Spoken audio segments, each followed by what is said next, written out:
Good afternoon, good morning, good evening, global population. Sam Fisher here. You know, there's something to be said for that old saying, the enemy of my enemy is my friend. I think the times we're in right now has never been more apt.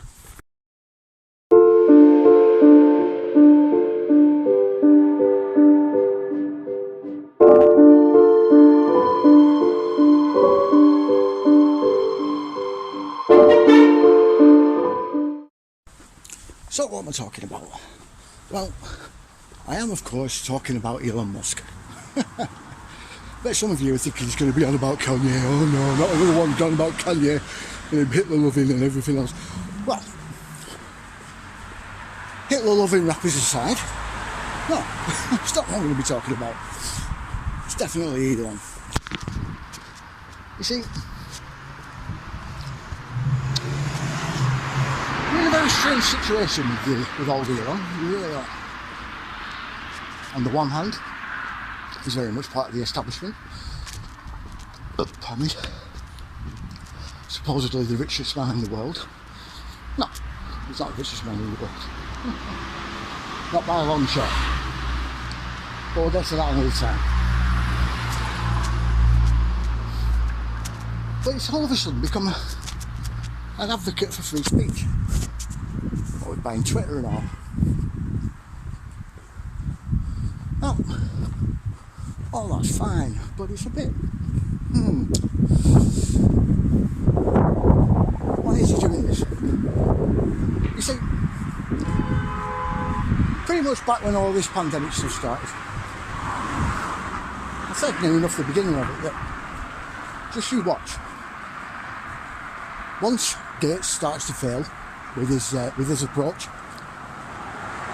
we'll draw him back and present us with Elon Musk. And lo and behold, boom, that's what we've been doing.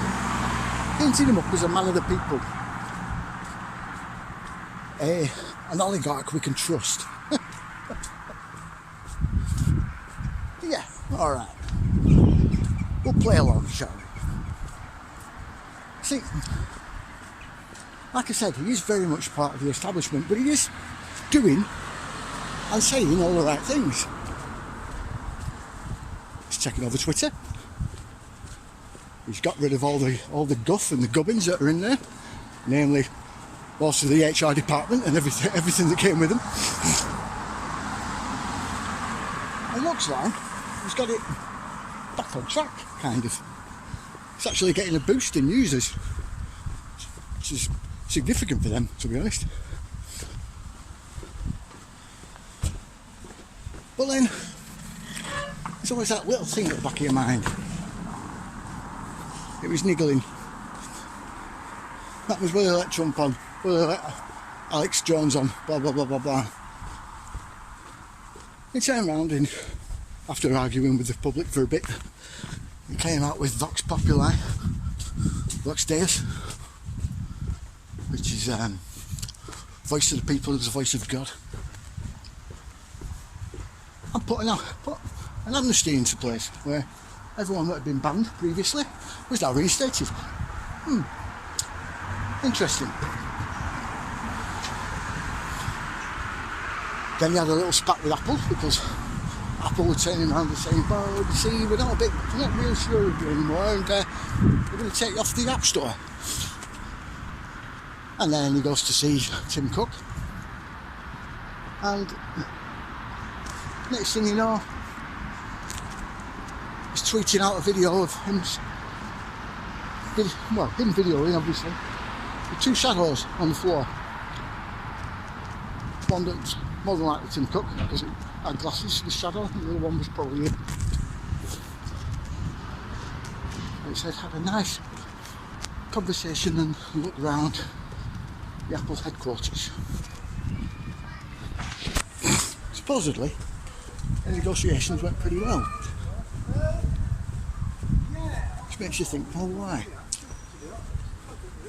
What did one have over the other?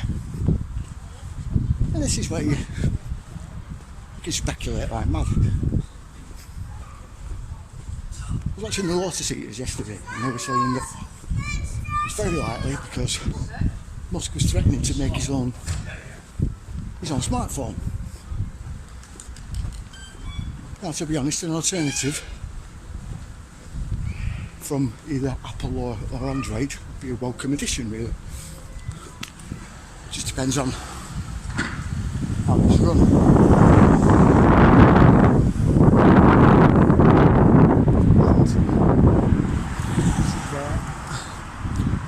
Things get a little sort of see, people are all singing Musk's praises. I get that, I really do. But a lot of them are throwing caution to the wind, and that's a mistake, I think. You should always be wary of people like Musk. After all, above anything else, he's a businessman. Yes, he may be an innovator, he may be an inventor, he may be very creative. That may drive him quite a bit to an extent. It's not necessarily the sole thing that drives him. And at the end of the day, like I said, he is, above anything else, a businessman. Oh. What does this mean? Well, you only need to take a look at what he did yesterday.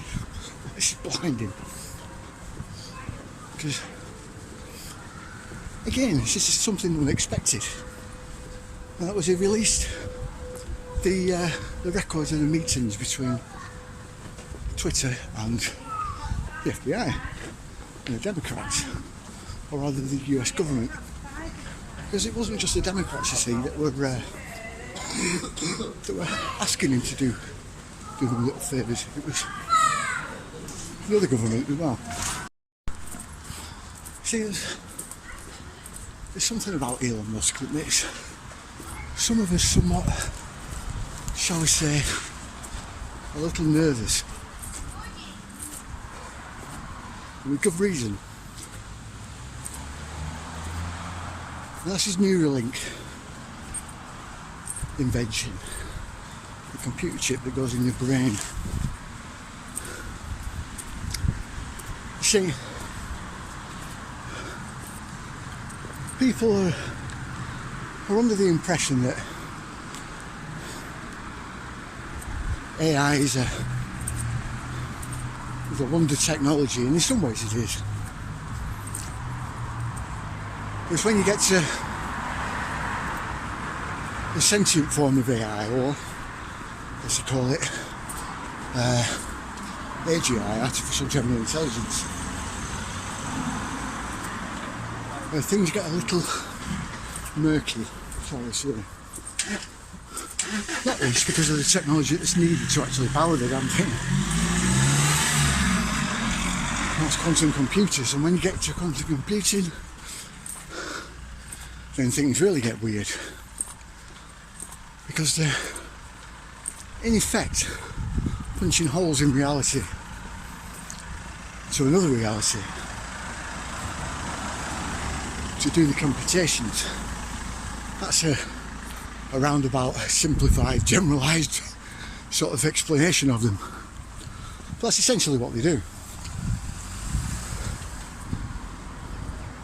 Now this obviously is pretty concerning, because what if something comes through? Well, that's what we thought. Those of us on the outside looking in, they're of like mind to mind.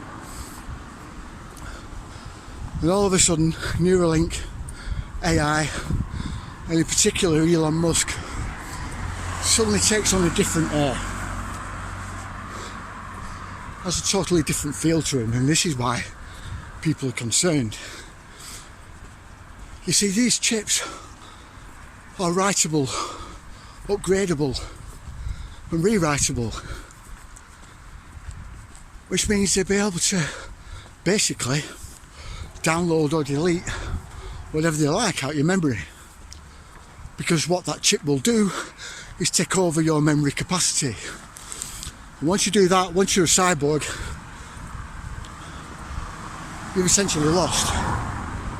You're part of the hive mind. And this is what they want. naturally, just brings in the whole transhumanist agenda. And you can get into theological, sort of philosophical discussions about all this. I've gone over all this before, but myself and many included, see Elon Musk as a tipping point either way.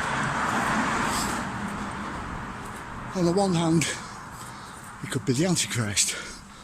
On the other, it could be the great genius that Nostradamus predicted. Could go either way with him. So far it's all looking good. But there's always that little niggle at the back of your mind that says, something's not right here. Something's not right. I had the same about Trump.